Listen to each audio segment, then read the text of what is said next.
Hey, everybody. Welcome to the fourth and final session for today.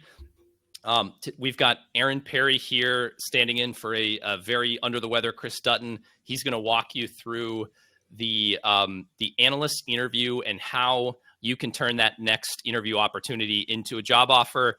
It's going to be a great session. Before we get into that, I want to quickly just recap Open Campus, make sure everybody knows all of the awesome perks. So we've got 3 days of live sessions. We're at the end of day 2, and we've still got another great session tomorrow. So let's walk through what we have tomorrow for you. So we'll start the day off with Chris Dutton talking about the common analytics roles. So data scientist versus data engineer versus data analyst. He'll help you figure out which of these is the best fit for you. Then after that, I'll have an interview with Kristen, who's just got a really interesting background from being an analyst to a data scientist, machine learning engineer, running her own business in data. Super, super fun and inspiring person to hear from. Then we'll have Alice, who has taught data at the university level, and she's going to share some of her best lessons from helping over 400 different students with data science projects. And then finally, I'll close out the week with a step-by-step learning guide. We're going to give you a checklist for all the things that you will need to do to go from learning about data to getting hired. And we'll make that feel really practical and easy to follow. Today, we've had a few other sessions already. So we had Annie and Lauren talking about how to transition into that first role. We had Dustin Schimek present the latest job trends. And we just finished with Enrique building a project portfolio. All of that stuff is available. I'll drop a link. You can watch it on demand anytime you want. We'll probably leave those up for a couple of weeks. And then on yesterday, we had Excel, SQL, Power BI, Python, and data visualization. So more technical skills focused. Those are also available on demand at the same link. So you'll see those in the comments in a second. Without much further ado, I will turn it over to Mr. Perry, who is going to teach you how to rock that next data analyst interview. Thanks, Aaron. Yeah, you got it, John. And thank you very much for that great introduction. Working on sharing my screen here. But yeah, so for anybody that's not familiar, my name's Aaron Perry. I'm the Chief Customer Officer here at Maven Analytics, and I'm also the lead Power BI instructor. In my previous job roles, I have been analyst, senior analyst, manager of analytics roles, been a consultant, helping with analytics projects and stuff. So I have seen, conducted, and been a part of a lot of interviews, kind of throughout my career. So very excited to talk with folks today.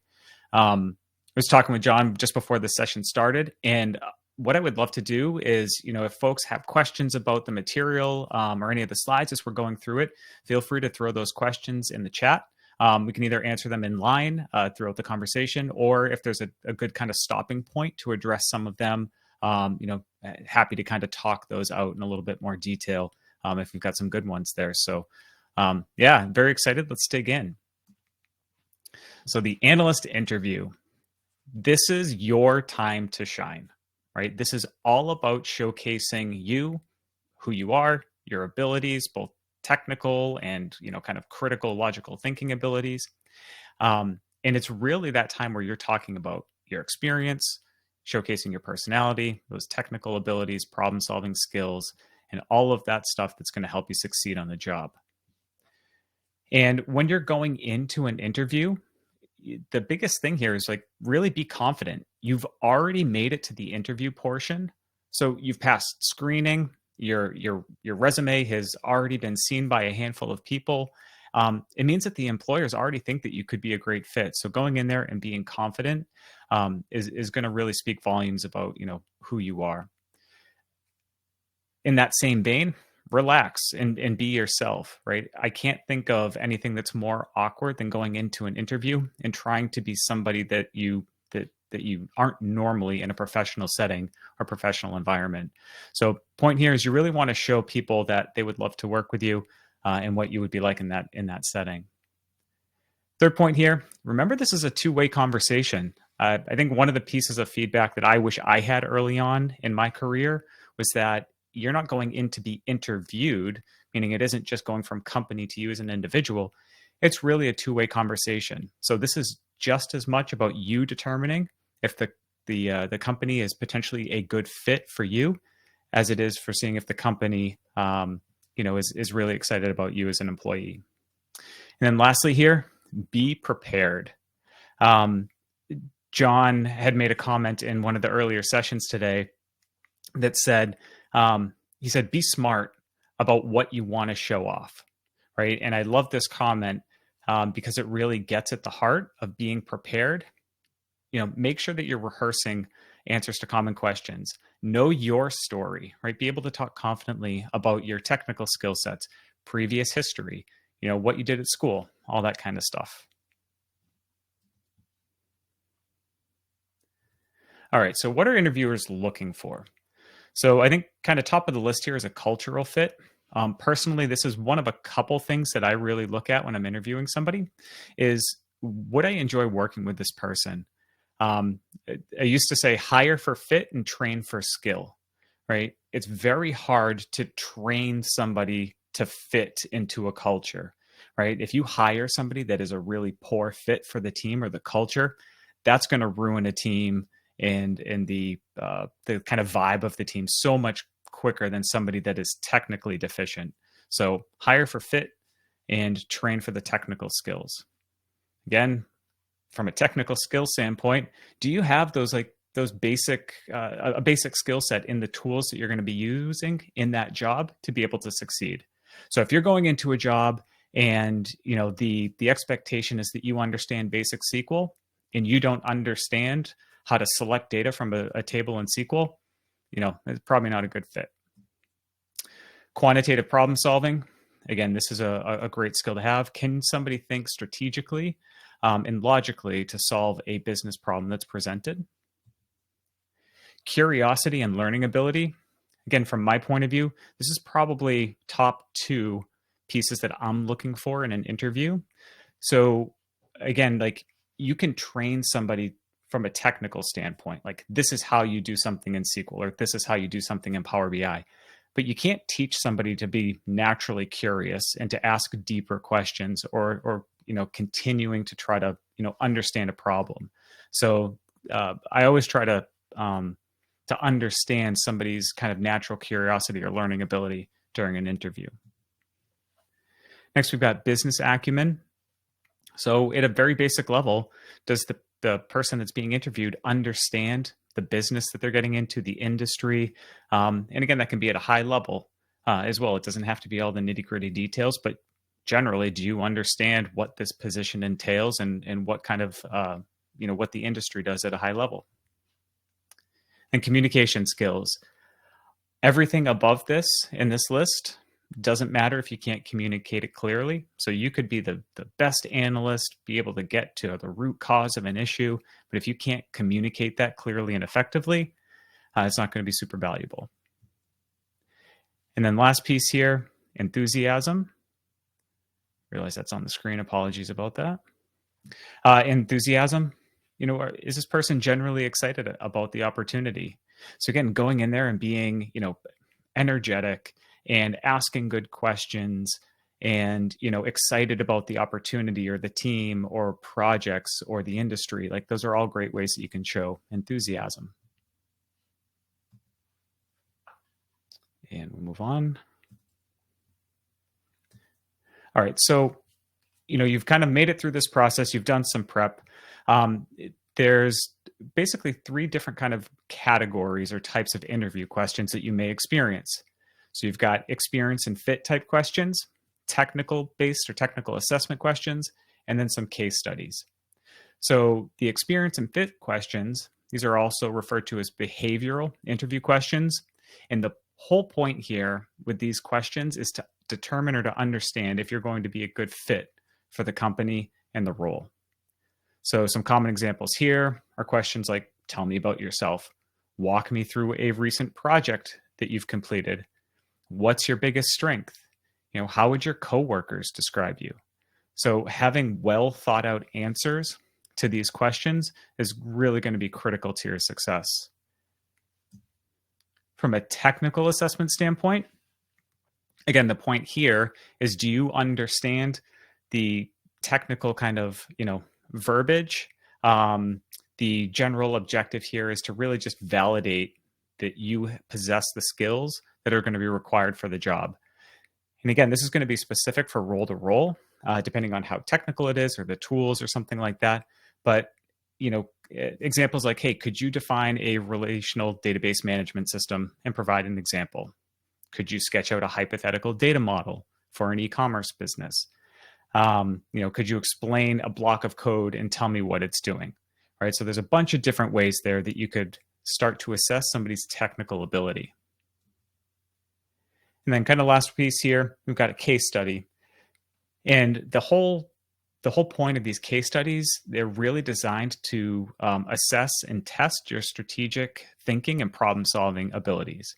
What's great about case studies is it also adds in that communication layer, business acumen, creativity, and then how you work under pressure, right? If you're sitting in front of somebody and they're asking you these, we'll get to this a little bit later in this session, but these seemingly ridiculous questions like how many ping pong balls can fit in a jumbo jet, it's like, I have no idea. But how do you logically kind of under pressure, logically work through that type of a question? So these case study questions, they typically come in 3 different flavors. You have estimation and market sizing questions, a root cause analysis, or some sort of business strategy related case. Again, remember, no 2 interviews are going to be exactly the same. So be prepared to answer any of these question types. Again, do your research about the company. Oftentimes companies will post, pieces about how they either interview or their hiring process on their website. Sites like glassdoor.com are a great resource for this. If anybody else has any other good resources to do research on companies, feel free to throw those in the chat so other folks can see those and take advantage of it. All right, so let's talk a little bit more about experience and fit. Again, we've talked about this a little bit. Every interview, it's going to include questions to really understand how well your work experience, your previous work experience, and personality are going to fit within the company. So here's some examples of what companies are going to be looking for. Are you someone that they would want to work closely with? Right? Thinking about this, if you had somebody else on your team, is this somebody that you would want to work with, day to day, month to month, over a couple of years? And make sure that they come across as positive, authentic, genuinely excited about the opportunity, right? You want somebody with a good attitude that's going to, add to the team and not detract from it. Do they have experience handling pressure and navigating challenging situations? How closely does their work experience align with the job requirements, right? So do you have previous experience that really maps well? You do your homework and have a clear understanding about the company and the role. I've talked about this a little bit in some of our other boot camps and in some of the other sessions, but I once had an interview where within the first 10 minutes, the interviewee asked me, hey, what does this company exactly do? And I was like, oh man, this is not going to go well. So ended up ending that interview a little bit early because it was kind of clear that they weren't super interested. But again, there's some pretty basic stuff and prep work that you can do to make sure that you're not answering or asking silly questions like that. Again, be confident, but also be self-aware and humble. Right? You don't want to scale too far on that super confident side that you come off in a negative way. John thinks he interviewed the same person. Nice. You communicate clearly and effectively, and then you have a growth mindset and an aptitude for learning, right? So kind of, that you're showcasing that you want to continue to push your own skill set, the business forward. You're eager to learn. You're adaptable. All that stuff. So things to do. Review common questions, and we'll cover those on the next slide here. But review common questions and have some responses prepared and rehearsed. Read the job description closely and take time to research the company, right? Pretty basic stuff when you think about it, but what's their mission? Does the company's values and culture align with yours? there any red flags here that, that you might want to talk about or discuss? And then be honest and authentic and approach the interview as a two-way dialogue, right? Again, remember that you are interviewing this company as a good fit for you as much as they are interviewing you. So don't arrive unprepared and just wing it. Again, I can't stress this enough. Preparation is key. Interviewers, the company's team members, they're going to know if you're showing up and kind of just making stuff up off the top of your head. You're going to come across, in a negative way. Again, answer questions to the best of your ability, and don't answer based on what you think that the interviewer wants to hear, right? Being open and honest is the best policy here. And then this is one of my favorites is don't have nothing to say, right? When the interviewer asks if you have any questions at the end. So make sure that, you're showing that you're actively listening throughout the interview. Again, at the end, there's a couple of ways that you can, show that like, yeah, I've got some follow-up questions. You could dig deeper into something that was covered throughout the interview process. You could ask them to reiterate a point, that they made earlier, or you could have, generally some just other questions that you're curious about. So some of the best interviews that I've conducted, the interviewee has had some really good questions at the end.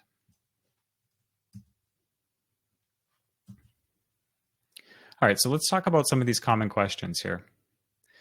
So they kind of break down into three sections: experience-based, situational, and then introspective. So experience-based, these are pretty straightforward. Walk me through a project that you're proud of. What does a typical day look like in your current role? What tools and techniques do you typically use on the job? Right? Do you prefer working solo as part of or as part of a team? Right? Do you like the work? What do you like to do outside of work? Right? So trying to get an idea of the person kind of outside of the professional environment. Yeah, here's a hot topic one. Can you explain your employment gap? Right? On my resume, do I show my employment gap? Do I not? These are all great things to be prepared for. From a situational standpoint, this first one is one of the questions that I love personally. So it's tell me about a time that you failed or made a mistake.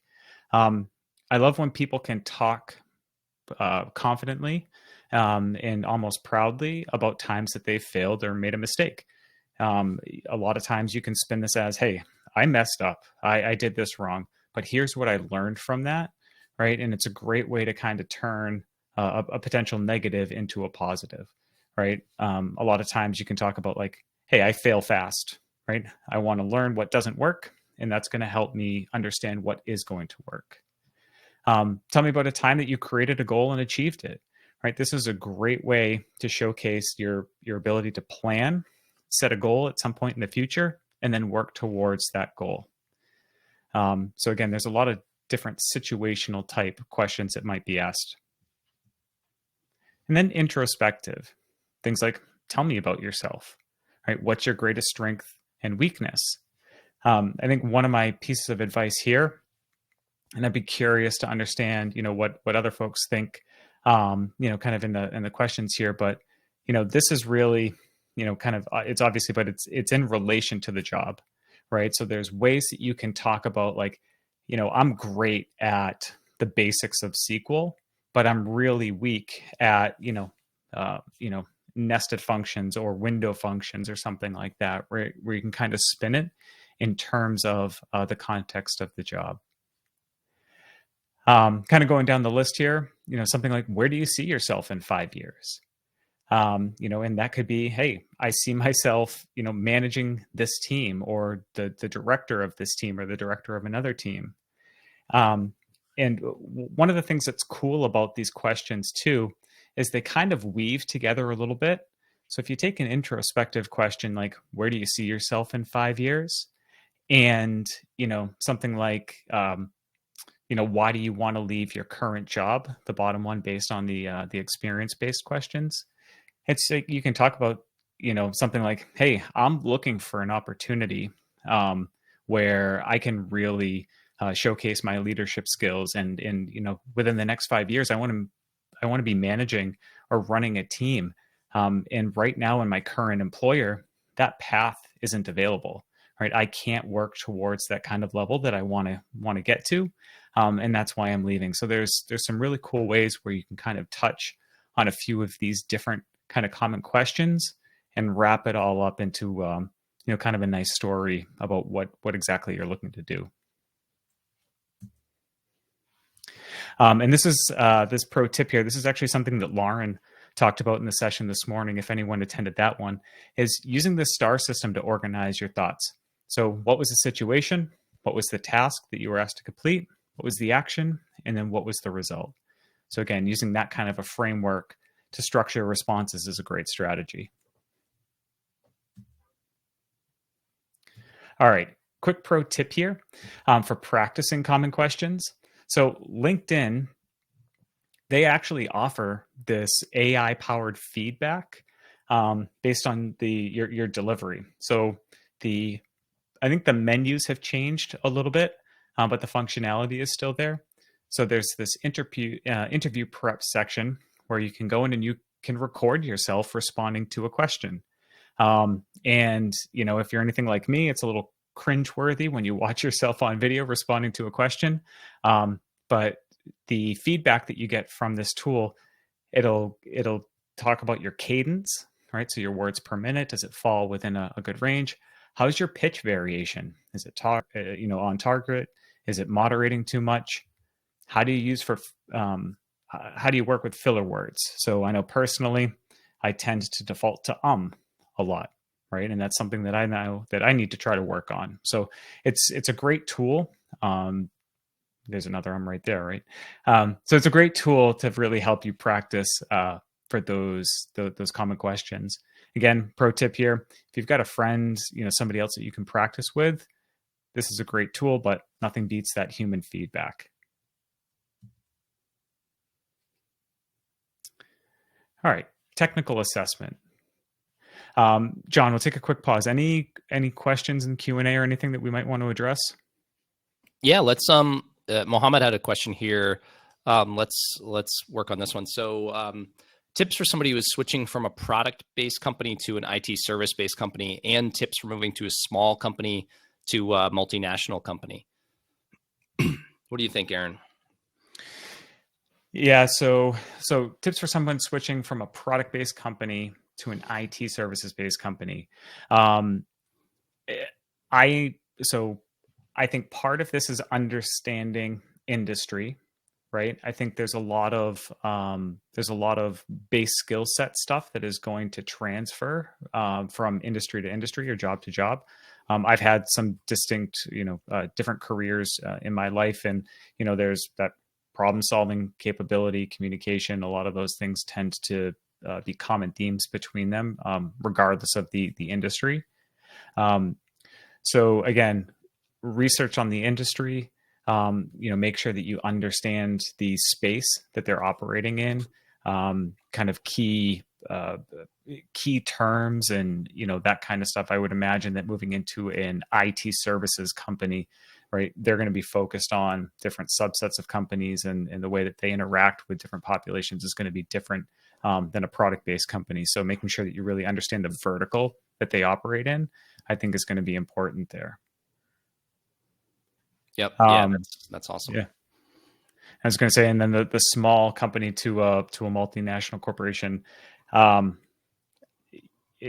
have never worked for an extremely large company, but a lot of friends and stuff that have. It's a different animal to kind of navigate, right? Being able to email somebody at a higher level directly in a smaller company versus having to go through different levels of people to, ultimately either get an approval or talk to somebody. Probably just face some challenges there in the larger companies, either trying to get stuff done or making sure that you're following process and a lot of that stuff that tends to be set up in those larger companies. Yeah, definitely. I can talk to my experience a little bit. I've done like multi-billion-dollar revenue companies, and I've also been like the third hire a couple of times at companies that are either making almost no money or no money at all. So I've seen kind of the full spectrum. If you're at a really small company, you're you're probably doing a ton of different things. That's probably the biggest difference, I would say, at a big company. When you get to a big company, there's so many people and everybody's kind of niched down a little bit. So versus like Aaron and I at a startup like Maven Analytics, we're 20 people right now. He and I have like very broad, diverse roles where we're doing, sometimes we're doing marketing stuff, sometimes we're making courses for the product, sometimes we're helping customers, and that's like pretty typical at a startup. At a big company, no one does that. Like there's like 4 people that do that. They're the C-level people that oversee everything else, and everybody else is really, really niche down. So some people work on marketing, and within marketing, like you might just work on email marketing and never touch anything else. So that's just kind of one thing to anticipate. The other thing is usually the interview process is a lot more standardized at a big company. So just in terms of getting in, like I was at a big company and we had, for analysts and for marketers too, we had like a 4-part interview where you always did the same thing. And I was like on this interview team, and I would do the same interview with like 2 people a day, every day of the week. And so it's like this kind of like a cookie cutter thing versus like at a Maven, you're going to have a conversation with Aaron if you're going to work on his team, and you'll probably meet somebody else from the team. But Aaron's going to run the whole process, and really the hiring manager is going to do all of the different things that they'll kind of cover there with the help of probably a couple other people. So I'd say those are kind of some of the biggest contrasts in both like the process of getting in and the role that you might have. What else? And Mohammed kind of had a follow-up here for moving from product analysis to data analyst. And again, like I think that's the similar thing, right? You're still in that analyst field, right? Where it's like you're just data analyst. Again, to me, it's a little bit of a nebulous title, because you could be a data analyst for a lot of different things, right? Versus a product analyst, there's potentially, more of a narrow focus, for that. But again, again, in my assessment, it really comes back to that same core kind of process, like understanding the roles, the requirements of the role, right? What you're going to be focusing on with that role, and then just learning more about that, right? You could be a data analyst and get transferred to a marketing analytics team as a data analyst, and now you need to learn different key performance indicators about the marketing analytics. So you may have never run into like, hey, what's an impression? What's a cost per click, right? What's the cost per million, impressions mean? Like, what is that telling me, right? So you're kind of learning, different KPIs or values or what actually matters within the different teams that you might be supporting as an analyst, whether it's product or data or RevOps or, whatever it ends up being. Yeah, that's really good advice. Javier has another good question I'd love to take. And thanks, Javier. You've had some good questions in a couple of the sessions today now. So if you don't have much to do in your current job, and this is really the main reason you want to leave, what would be a good way to share this in the interview? So this one, I think it could be totally fine. And I'd say the way you talk about it is really, really important. So if one of the things is just like the fact that you seem like, and I'm not saying this is you, but somebody who has this situation is not feeling challenged enough, maybe wants to be doing more work, wants to be learning more. That's a really good sign as a person. I think so that's totally okay. I think one thing that could be a negative is if that person has just been sitting there waiting for work to get assigned to them, and they haven't been proactive about trying to figure out ways that they can add value. And so what the way I would discuss this is say, hey, I feel like I'm underutilized. I'm not being challenged enough. The company doesn't seem to have enough work for me. I've had this conversation with my manager. I've tried to get new work. And it's kind of been frustrating because I feel like I'm just killing time, and I want to be applying my skills and learning new skills with the business. And so with that kind of caveat that you have tried to get more work and have tried to figure out where you can be valuable to the business, and you've just been having trouble for whatever reason, then I think it's a totally okay thing to say, and you will actually look really good. And that would be a good answer that I would love to hear. But if you don't have that second part, that you've tried to get new work, I'm like, this person's a goofball that's just sitting around waiting for somebody to tell them exactly what to do. So that second part is really important, in my opinion. Yeah, absolutely. All right, so let's kind of keep going along here. We got a few more slides to kind of jump through here. So from a technical assessment point of view, right, this is your opportunity to really prove that you have the skills to back up, what you put on your resume and, what the employer is actually asking for. So here, looking to understand that you have a kind of practical understanding of the specific tools and techniques required for the job. You can communicate complex and highly technical topics, right? Again, those communication skills. Can you break down a complex a topic in a way that is easy to understand for non-technical people? Being open and honest about your level of expertise. Again, don't try to artificially, inflate, your skill set. But again, be open and honest. Address any gaps in your skill set, or just say like, hey, this is what I know, and I'm actively trying to work towards improving my skill set in these other areas. Talk about your level of experience, as it's appropriate for the role, and then how you handle pressure and can think on your feet, right? So a lot of those are what folks are going to be looking for in some sort of technical assessment. So we had talked about this, being honest about your level of expertise, and be prepared to back up any skills that you list on your resume. Make sure to take your time and give yourself a moment to think before you respond to any sort of technical questions, and then be calm and composed. It's okay to ask for help if you get stuck. Again, this is a conversation. So don't misrepresent your skill sets or experience to make your resume look stronger. Don't try to bluff or feign confidence when you don't know the answer. Again, people are going to see right through that. And then don't get frustrated or give up. Oftentimes, technical questions or technical interview questions, they're deliberately designed to see how you handle roadblocks. So some common types for the technical assessment piece, they're either going to be knowledge-based or hands-on. So from a knowledge-based standpoint, it could be something, as simple as, hey, can you talk to me or just tell me the difference between an inner and an outer join, or, an inner and a left join? Can you describe what a typical ETL process looks like, right? What does data normalization mean in the context of data modeling? Again, the point here is, can you confidently and accurately talk to some pretty basic, knowledge-based questions about the tools or the data that you're going to be working with? And then some hands-on examples here. Again, this is a great way for people to kind of understand or ascertain your level of ability by having you whiteboard something out, during the interview. Or oftentimes, folks will have a block of code, on a computer or something. Say, hey, can you review this query or this script and tell me in your own words what's happening here? And then practical exercises.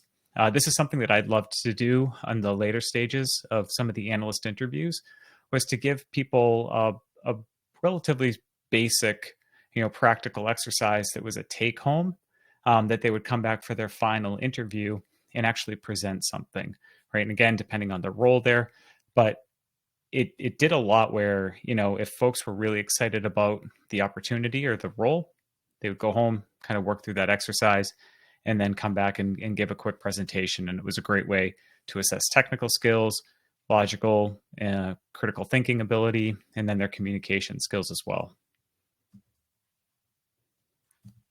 So kind of the last piece here, we've got case studies. And again, we talked about these are, it's commonly used to gauge strategic thinking and people's problem-solving abilities.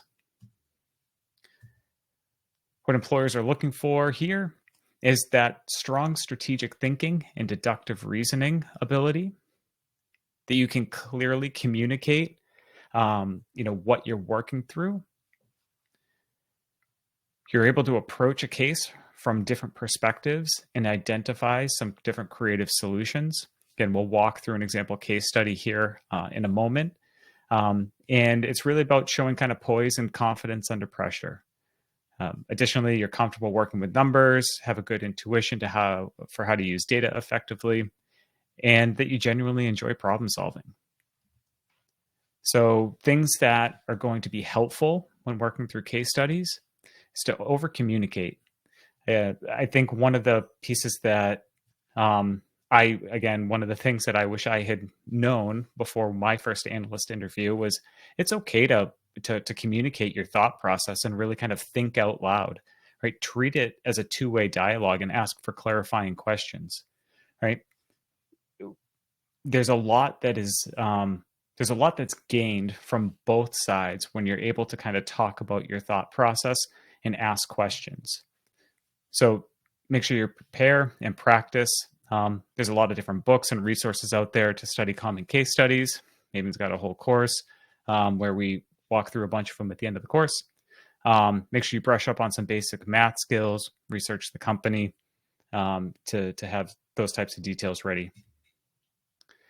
So things not to do: don't internalize your thought process. Don't rush into the case without first establishing a clear framework. And don't get frustrated or give up, right? They're supposed to be tough, and it's kind of a good stress test for you. So some of the most common types of case studies first have that kind of estimation or market sizing case. We have root cause analysis and then a business strategy case. So estimation and market sizing, these are really a combination of kind of logical reasoning, problem solving ability, and some mental math. So things like how much coffee is sold every morning in New York, how many ping pong balls fit inside a jumbo jet, what's the global market size for disposable diapers. Again, these kind of crazy off the wall questions, right? Root cause analysis. Again, what is the underlying cause of a specific incident or event? So what drove yesterday's spike in our website traffic? Or why did our customer satisfaction rating drop? And then the kind of third category here, and depending on the role that you're applying for, you're less likely to run into this kind of business strategy case. Typically, these are given during like consulting interviews. But generally, they require you to provide some sort of strategic recommendation for a specific business scenario. So something like pricing recommendations, profitability optimization, growth strategy, things like that. So let's talk through the market sizing framework. So we want to make sure that we clarify the question. So you need to ask thoughtful questions to make sure you understand the exact problem, right? You want to clarify anything that could impact your answers. Before you dive in, take a moment to clearly outline and communicate your thought process and framework, right? This is really where that over communication comes into play, like logically talking through your thought process. Excuse me. I want to break it down. Mapping out the different component calculations and focus on solving them one at a time is a great strategy. On the next slide, we're going to kind of walk through this tree diagram. That's a great tool to use for actually breaking it down logically. And then finally, you want to gut check your answer. So while you're not expected to get the actual number right, it is really helpful to go through and validate that the answer you're providing is logical and realistic and does make sense.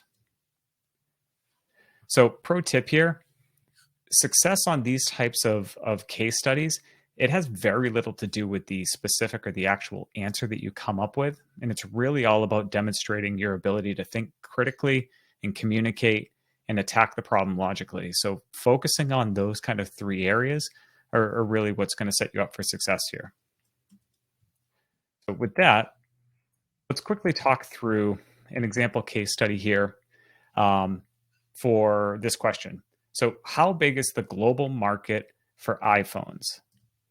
And what we want to do is apply our framework to this question, right? So right off the bat, well, what do we mean by global market? So let's clarify the question here. So I'm assuming that we can define market size in terms of total sales in US dollars in a given year. Is that correct? Yep, that's correct. I'm also assuming that we can estimate the market for devices alone, not including accessories. Yep, so we can ignore the market for iPhone accessories. Awesome. We're just focusing on the physical iPhone itself. Got it. And to clarify, we're estimating the current market size today and not assuming any future growth. Again, correct. Please just estimate the current market size as it is today. And again, the goal is to estimate a single value for the total market size, right? Yep, no need to break it down by country or region or anything like that. So the pro tip here is if you ask favorable close-ended questions, you're kind of doing two things. One, you're helping to control the dialogue. And two, you're actually buying yourself a little bit of time to start processing like how you actually are going to attack this question, right? So as you're asking these questions, you can start thinking about, okay, how am I going to approach this? What are my key inputs? How do I break it down? And then you can move to the next layer, which is planning your approach. So again, in the spirit of over communication, say, all right, I'm going to take a top-down approach here to estimate the market size. So again, using that kind of tree map, first, we're going to take the global population and the number of people who use smartphones, and we're going to take those inputs to estimate the number of smartphone users globally. Once we've got that, we're going to estimate Apple's share of the smartphone market, and that's going to give us the number of iPhone users. So you can kind of see we're logically from left to right, kind of narrowing down the scope of the number. So finally, we're going to take the average iPhone replacement rate and then the average retail cost and determine the total market size in dollars. So now that we've logically laid out our approach, we end up solving this from left to right. So the first piece of data that we need is that global population, right? We've got about 8 billion for this. 75% of people own a smartphone or have a smartphone. So 75% of 8 billion is going to give us 6 billion. Now, based on that number, we need to, account for Apple's share of the smartphone market. Let's say it's about 20%. I think that seems pretty logical. So that gives us 1.2 billion iPhone users globally. The next piece of data we need is the iPhone replacement rate, and we're going to calculate this per year. So let's say people on average replace their iPhones, every 5 years. So that's a replacement rate of 0.2, which means that 240 million iPhones are purchased every year. And then at an average retail price of $800, that's going to give us a global market size of $192 billion. Right? So again, a very logical process to get to that kind of total market size number. The last step here that we want to do is gut check the answer. Right off the bat, and 192 billion, it feels pretty large, but it's honestly, it's pretty realistic for a flagship product from one of the most valuable companies in the world. If I had said, hey, Aaron Perry Cellular is $192 billion, it doesn't really make sense, right? But considering this is Apple, it feels realistic. Another way to look at this is to say that this assumption on average means that 1 out of every 7 people worldwide uses an iPhone. And I like this way of explaining it because it feels a little bit more tangible, right? I feel like in my head, it's hard to, look at 192 billion. It feels like you can't really grasp that. But if you had a large group of people, 1 in 7, people have an iPhone, that seems a little bit more tangible. The other way you could look at this is in terms of global gross domestic product so the GDP is 80 trillion. So iPhones account for about 0.25%, with smartphone devices being somewhere between 1 and 2%. Again, based on our assumptions. And then the last point here, even if you have no clue what the actual market size is, none of these figures seem really inaccurate or off by orders of magnitude. So the overall answer here is it's pretty defensible. Again, like we talked about, just taking a moment to kind of validate and benchmark your answers. It's a great way to showcase or continue to showcase your critical thinking skills And it's so much more valuable than just, saying, hey, this is the right number and stopping there. So it's really a great technique and process to use even after you've kind of broken it down and returned that single value. Again, excuse me. So you might be thinking, hey, this is great. How do I come up with some of those figures, for these market sizing case studies? And that's where something like a cheat sheet becomes very valuable. So while you don't really need to, memorize a bunch of obscure stats, you could obviously ask the person conducting the interview for some key data points if that's helpful. But it is really helpful to understand, or memorize some key figures that are related either to the population or the company or something like that. So kind of recommend is having some kind of key population data or local data based on where the company is located. So for example, let's say you're working for a company that's based in Germany. Their population as of 2022 was 85 million. So kind of understanding population size, GDP of a country, that kind of stuff, average household income. It's great to be able to, talk to a company in terms of their local data points, in the context of a relevant business case.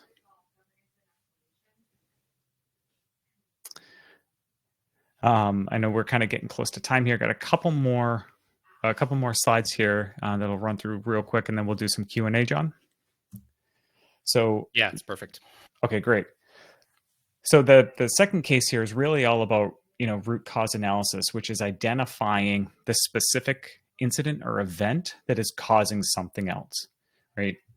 And there's a bunch of ways that people define this or describe it. But again, if you're given this type of a case, take your time with it, think out loud, communicate clearly. Again, ask really thoughtful questions to confirm or verify any sort of assumptions. And like I had just mentioned, request additional data or information as needed. Use this as an opportunity to demonstrate your business acumen and domain expertise. And then again, take a holistic approach, be quantitative and qualitative, and really try to investigate that issue from a bunch of different angles. Try and demonstrate a linear or a logical thought process. So again, kind of thinking in that tree diagram and working from left to right to solve things logically is a great framework to use. And then, have fun with it. Again, this is a conversation. Show your personality, showcase how you think. Again, it's everybody's human kind of working through this stuff, and it's great to show exactly who you are. So for an example here, let's say, we've got site traffic that increased by 50% this month, but sales are flat. Why did that happen? So we've got some different example responses here. So you could start by reaching out to the team for additional context. Right? Is there some sort of new traffic source? Was there a PR push? Right? Trying to gather some more details. Next, analyze the traffic data. Was it a sudden increase? Was it a gradual change over time? How can we share the traffic volume? Can we break it down by day or hour? Are there different segments of the data that we could dig into to understand exactly where it's coming from? So can we dig into the actual channel or the source, or is it by device? Is it a mobile or a desktop thing? Could look at investigating why the incremental traffic didn't drive sales, right? And then again, depending on the answers to all of these different questions that you're kind of digging into, you're going to come away with some sort of recommendation here. So maybe there's a conversion funnel optimization, or maybe this just warrants a deeper analysis to help improve overall traffic quality and conversion rate. But at the end of the day, you're trying to identify that specific reason why something happened and then provide a recommendation based on it. All right, so we'll wrap up here with some key takeaways. Again, remember what the qualities are that our employers are looking for. Be confident, stay calm, aim to come across as someone who would be great to work with. Make sure to treat the interview as a two-way dialogue. This isn't a test. Again, we've talked about this a ton. you're evaluating the employer as much as they are evaluating you. Make sure to rehearse and be very well prepared, especially for common questions. Again, having those kind of clear and thought out responses in advance are going to make you look confident and polished. And then learn some common frameworks for solving market sizing and root cause cases. Again, practice and preparation is really what's going to make you kind of stand out and succeed here. So don't wing it. So I think with that, we can wrap up the slides and shift over to Q&A if folks have other questions. Yeah, awesome. Thanks so much for walking through this, Aaron. This is really helpful. I think especially for if somebody hasn't been through the analyst interview before, it can feel like this totally black box and you don't even know what to expect. And really the few areas that you've covered is like that is what you can expect. There's different flavors of that. Case studies, behavioral interviews, technical screenings, that's what we do for analysts. Like that's how we try to figure out if analysts are good. And I think you did a really great job. And I loved that. I love that you hit on making sure you have some fun with it, because, you know, to me, that's usually one of the biggest factors when that, you know, you're going to interview a few analysts that could potentially do the job. The hiring manager is going to come out of that with a feeling about a person too. And if there was good back and forth, especially in things like a case study where you're solving a problem and potentially working together to solve a problem, usually if I walk out of that thinking like, man, I had a really good time with this person, that's so positive. So I'd say one of the biggest things is like, try not to be too tight, intense. You do have to show your skills off, but like, this is somebody that you're going to be potentially spending a lot of your life with. Try to let your personality out a little bit and try to have some fun with it. So, let's jump into some of these questions. So, I put this one up here. I posted in the questions, but it was from Ty. So Ty said, can I conclude the networking, is going to be one of the most important things to get a data job right now? It's, I don't know if it's the most important, but like, absolutely, it really helps. And that was some of the best advice that that Annie and Lauren had to share with folks this morning, was that, you know, just hitting the auto apply on LinkedIn when there's 400 other people that hit auto apply and spent the 3 seconds to do that is just really, it's not getting you there. And if you can network yourself, if you can get out there, it is super valuable. I mean, you have to have the skills.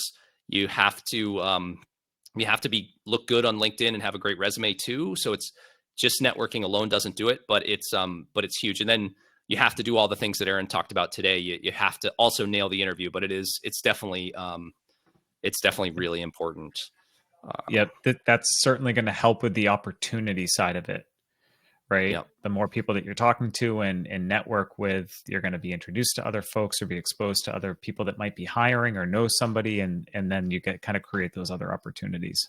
Yep. Another one here from Nawaz. For an entry-level position, what level of SQL or Python assessment should one anticipate? Basic, intermediate, expert level? Do you have a perspective on this one, Aaron? Yeah. So for an entry level position, you know, for SQL,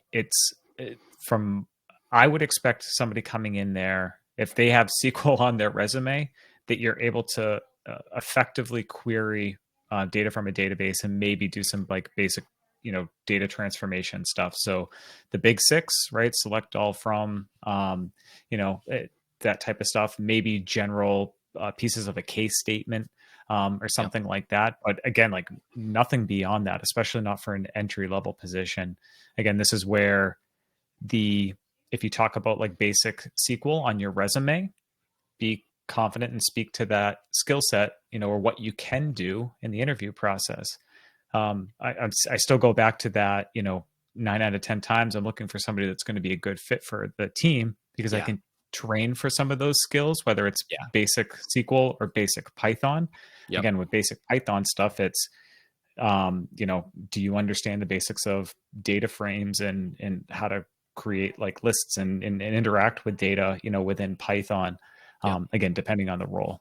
Yeah, definitely. I think The sentiment of I can't train for cultural fit, but I could train for technical skills is totally right. Like teaching somebody how to be really good at SQL if you're working with them and have a lot of time with them is so easy. Teaching somebody how to be a good communicator, how to just be a nice, fun person, like those are things I can't teach somebody that, and it's so those things really weigh a lot.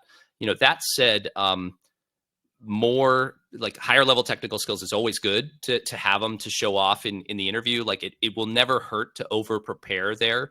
And it might vary too. There may be some roles where they really value technical SQL skills, and then others where it's more of a consultative role, like communication skills are more important, right? So it could vary, but definitely, try to prepare as much as you can for those technical things. It's never going to hurt you, but it's only part of the evaluation of you, right? Like if you're amazing at SQL, but like you seemed like a jerk in the interview, or you were just really bad at communicating things, like I don't really want that person at all, no matter how good they are. Versus I have hired somebody with really weak technical skills because like they seemed great at problem solving on the spot. The case study was really fun, and I loved the way their mind worked walking through the problem. So technical skills important, but definitely not the most important thing at all. Let's see. So how about this one from Sarisha? Data analyst working on VBA scripting and a little SQL Power Platform. How will the scope for me to switch into data science from a pure finance background? Yeah, that's interesting. What's any thoughts on that one, Aaron? Yeah. So again, like I kind of go back to how I answered a similar-ish question yesterday or earlier, where you're changing the vertical that you're in, right? You're kind of changing between, finance over into data science. And there's certainly technical concepts and stuff that you need to learn, right? Just like, working in finance, there's technical things that you need to learn about, finance specifics. When you're going over into kind of like the data science side of the house, there's going to be tool specific stuff that you're going to need to learn to then apply within that data science background. So again, data science is a very broad term, right? So understanding like, okay, what specific role or function are you going to be performing within that kind of data science universe, to then kind of narrow in on the specific tools or techniques that you're going to need to apply. I know that's a very vague kind of answer, but No, I think it's a good answer. Let's do one. I saw one earlier from Robin that I think this is an interesting one because it's like Robin's sort of in a hard situation. So Robin said, this was in the chat earlier, basically said Robin lost their job for taking a principled stand against COVID vaccine mandates. So tough. First of all, so sorry that happened. That's really brutal. And basically Robin's trying to understand, like, how do I explain this gap on my resume, which often we talk about as potentially a red flag, not working for a while. So I think at this point, personally, I mean, I think you need to be honest about why you lost your job. At this point, I don't think I think most people are going to be understanding of that and would not hold it against you in any way that you took that stand. If this were 2 years ago, I think the perceptions were a little bit different, but so I wouldn't be worried about talking about that piece. I think what you might be, it's always a little concerning, and it's tough to hear for somebody who has a gap. But if the longer the gap is, questions do start to come up as to like, well, why wasn't this person working again? So it makes sense why they were fired, but why weren't they working again? And it was a pretty tough economy for a while. I mean, it's actually back to being a pretty tough economy right now. So I think that the thing you really want to focus on is not about explaining away why you lost the job. I think that most people would not fault you for that. What you want to have a reasonable story about why you weren't working for a while, because the concern is is this person just not motivated to get a new job? Like, are they not that hard of a worker? Were they really trying and all of the companies passed on them because they didn't like them? And I know that stinks to hear, but it is the reality. That's what a hiring manager is thinking when they see a big gap. Is there a motivational problem, or is there something that is defective in the talent that all of the other hiring managers have already seen? And do I just want to pass on that person? So think about how you talk about that. So I wanted to take that one because it's a really hard one for folks. And there's various reasons that you could explain. Yeah, Mohammed has a good question in here. Nowadays, we see companies posting entry-level jobs with 2 years of experience as minimum requirement. Yeah, Aaron's laughing. I'm kind of laughing too, because we do see that all the time. We see that we see a requirements list that's like 20 different tools. People joke about I want 10 years of experience in this tool, and it's like a tool that's only been around for 4 years. So there's all sorts of flavors of that joke. What I would tell you is that they say requirements there, but it's really a wish list, and it's probably an unrealistic wish list. And when you see something like that, and they want you to work for entry level, and you have 20 tools under your belt, and you've been working for 4 years, the person who's been working for 4 years and has 20 tools under their belt is not going to take the entry level job. So I think that really comes down to, like, a lot of times as hiring managers in organizations, we're not very good at writing job requirements. We do it fast. It's maybe done by HR. So they're like, yeah, it would be great if somebody has this. And the reality is, if you are really good at the 2 most important tools on that 20 tool list that you're actually really going to be using 95% of the time, like, you're good, right? So I think the task there becomes trying to figure out, like, okay, you see this list that looks absurd and no way you're going to have to use all those tools on the job. You're probably going to be using 1 to 3 of them for most of your work. Like, getting good at figuring out what you think those things really would be, I think is my best advice there. And just laugh off the ridiculousness of it.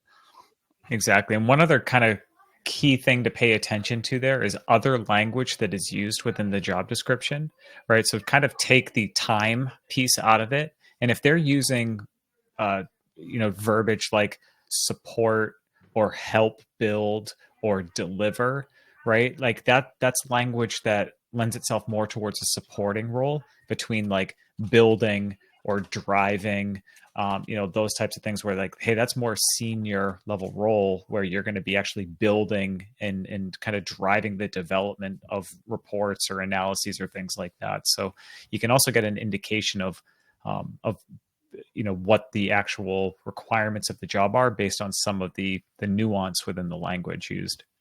Yep, absolutely. Yeah, it's really good advice. Quick one here from Sue. Which level of statistics is needed for junior level data analyst?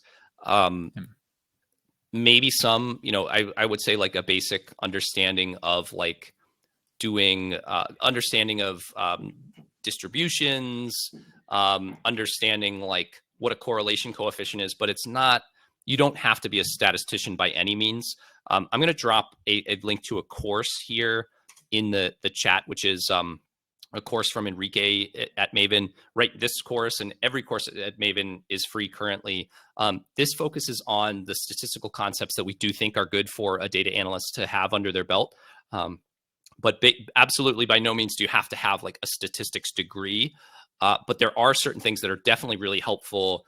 Especially, I think one of the biggest things that as an analyst you'll get over and over again is somebody on the business side may ask you like, hey, we're seeing this thing performed here and this thing performed here. How do we know if it's like, is it just noise, or is that like a real thing, or is it just random variation, right? So understanding how to do things like that, like a t-test to understand, is it random noise, or can we confidently say that there's a true difference? Like that comes up a lot, I think, in whether you're like doing website testing or comparing things in marketing.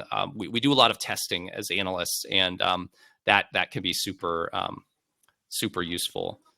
Yeah, I was going to say a lot of like one of my first encounters with statistics in an analyst role was an A/B test and whether the results were statistically significant and being able to Yeah. prove that as well. So like you've got some very kind of basic concepts there that come into play. Yeah, and there's it's funny because there's like some online calculators that are pretty good, and if you just know what to plug into those calculators, people will think you're a genius. But it's really very simple stuff that you could learn in like 20 minutes. You could learn how to interpret this thing. So I think you get a lot of bang for your buck in looking really smart. But it's not particularly hard stuff. Mohammed has one more here. Why do companies not consider the experience from own business as relevant, even though we have used the same tool? So I mean, I think they should. I think it's all about how you position it. I was working with a guy a few months back that he had his own business. He was just like a one person entrepreneur, and he wasn't trying to get an analyst job, but he was trying to get a product manager job. And he was like bummed that he had never had a product manager job officially at a company. But I was like, dude, I've done a product manager job. You are doing all the things that a product manager does. Like, you need to just reframe how you're talking about this and talk about your, he was saying, I'm the CEO of this one person company. So he just changed it in his resume. He wrote product manager for this product, and he just kind of changed the way he was talking about this, and he got the product manager job, and he was in great shape. So I think similarly, try to frame how you're talking about it, because like you're saying, that experience is genuinely really valuable. I don't think you're tricking anyone by doing this. Don't outright lie, but like they should care about that experience, and I think it just matters how you talk about it. Let's see. There's one question in the chat. How do you feel about certifications, like the PL300 or the Tableau certification? This is always a hot topic, right? That people are like, how much do you value them, on either side of the coin? I think that certifications, unless they're an actual requirement to do a job, are a great indicator of having some sort of, especially when they come from the tool. Like the PL300 is from Microsoft, the Tableau certification is from Tableau. When those certifications actually come from the companies that have built the tool, you're showing that like, hey, I have this core level of competency within the tool to perform tasks that are expected at X level, right? So it's a great way to show to somebody with with a piece of paper or a certificate, like, hey, I have done enough and learned enough to pass this industry specific exam. And it's just another way, like creating a project portfolio, right? Having a certification, being able to talk through the technical points, in a technical question within an interview. It's another way to show employers or prospective employers that you actually, are proficient in the tools and the technologies that you're listing on your resume. Oh yeah, this is a really good one. So Brad, out of curiosity, what information would you not recommend sharing? Geez, sorry guys, frog in my throat. May seem vague, but what would you avoid to sidestep being disqualified in the interview? Yeah, it's an awesome question. So there's some questions that are like really difficult, right? So for example, like why are you leaving the company is one that can be really challenging, especially if, like, let's say you're leaving because your boss is just a brutal person to spend your life with, right? Like we're talking about like a toxic person, like the opposite of the Maven culture, right? Like Mavens were pretty fun, like there's no jerks. But so I've worked for a jerk before, and that's a really hard question to answer, because as a hiring manager, if you tell me you're leaving because your coworkers are bad people and you can't get along with them, I have no idea if maybe your boss is the worst person in the world, maybe you're just a drama queen. And so that's a deadly answer to hear as a hiring manager. Like it's really hard, and it may seem unfair. And if you're in that spot where you have that jerk of a boss that you kind of need to escape, it's a hard one. And what I would say in that situation, and what I did, is I figured out a different answer, even though that was the answer for me. Um, it's like, that's not what you tell them. You got to think of something else. Like, you got to think, maybe it's like, hey, I've stopped learning because I've done all the work here, and there's no challenge for me anymore. Yeah, the company might be sinking. There's things that that don't sound as bad, but saying that you're leaving because you're not getting along with people is just, you're probably never going to get hired if you say that in an interview. What It's a other things? lose-lose response. Yeah, like, I'm trying to think what other things, and it stinks if you're in that situation. It's super hard, and like, you're just gonna have to kind of bend the truth a little bit, and not mention that, because we're all just going to be as a hiring manager, we're all going to be concerned about whether the boss is really the problem or if you're the problem. What else? Can you think of anything, Aaron, that you would say, like, really, like, landmines to avoid? So again, like, generally speaking, like avoiding history and things that aren't relevant, Mm-hmm. right? So it's like, if you had some sort of previous experience that has like no weight or bearing, it's like there's no reason to like bring that up as like a, hey, tell me a time that you learned something, about yourself. And it's like, oh, there was this really terrible time I did this. Like, you may not need to rehash that kind of stuff. So making sure that what you are sharing is relevant to kind of the current place that you are in your career. Yeah. Oh, I know. Don't ask somebody what the company does. Like, Aaron got asked, and like, I got asked. Let me tell you, me and the recruiter who sent me this person had a conversation about that afterwards. I was not happy to have wasted an hour of my life on somebody who didn't know what the company did. Yeah. And I love that recruiter. He's actually one of the best recruiters I've ever worked with. He was an internal guy, but that was one that got by him, and I was like, how did you send me a person that doesn't know what we sell as a company? That was a bad one. I've also had somebody. I asked somebody why they wanted to work at the company, and that's usually a softball question. And I had somebody say, well, I don't really want to work here.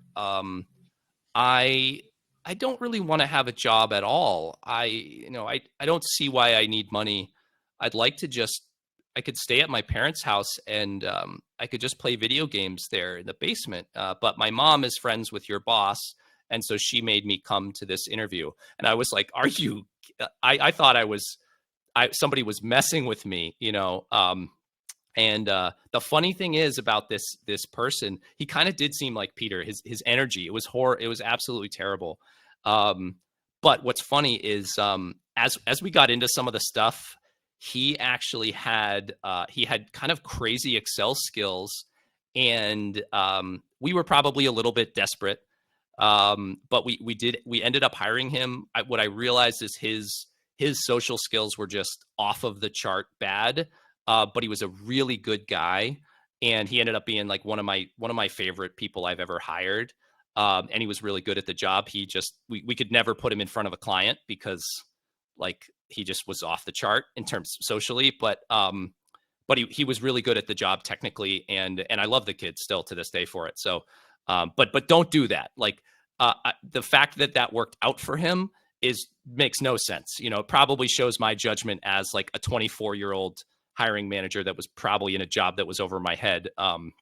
But so don't ever say that. If anyone asks you why you want the job, some reason why you want it. Don't say you don't.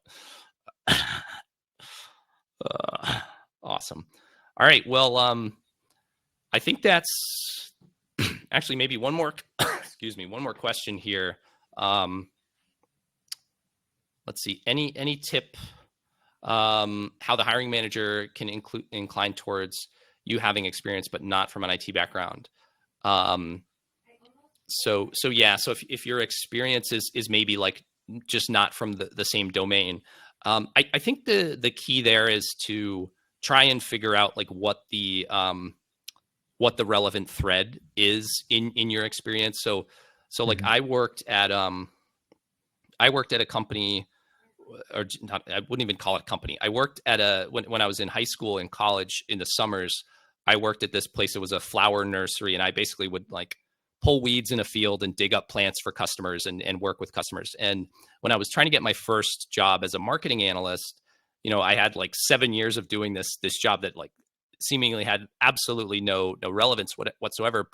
I was working at an ad agency where we had clients, and so what I talked about in the interview was like that I had a lot of experience working with customers and trying to make them happy and explain the different products to them. And even though it was like completely unrelated, I was selling flowers. That experience actually was useful, like just getting to interact with the general population, with the customers, helping them out. So I would say that take that sort of kind of a ridiculous example and try to find something, something with whatever your background is that does relate to the job that you're trying to do, because there's always something, there's always something there. Yeah, I had a very similar kind of progression as well, where like before my first analyst job, I was a technician working on like heavy equipment, right, and doing electrical and hydraulic diagnostic stuff, right, and it's that has no bearing, like seemingly no bearing on an analyst role until you kind of start thinking about it. And there's logical problem solving abilities, right, ability to break problems down, communicating to customers like, hey, this is what we found. Like, so there's a lot of ways that you can find those common threads in between seemingly unrelated jobs or industries to kind of paint that picture about your progression. Yeah, awesome. All right, well, we're way over now. Thank you for everybody who hung on here. Thank you, Aaron. Amazing session. I think this is going to help a ton of people out. And thanks everybody who joined us. We've got, again, another really, really good lineup starting at 10 o'clock Eastern tomorrow. Again, all these sessions are free. You can sign up for them at this link here that I'm dropping into the comments. And again, everybody at mavenanalytics.io for the next about 6 days through the end of the 31st. Every course we have ever made is free as part of Open Campus. So please go abuse that and learn everything that you've ever wanted to learn but haven't, and tell your friends. We'd just love to see some amazing numbers in terms of who we could touch during this week. So thank you, everybody, and hopefully we'll see a lot of you tomorrow. Awesome. Thanks so much, guys.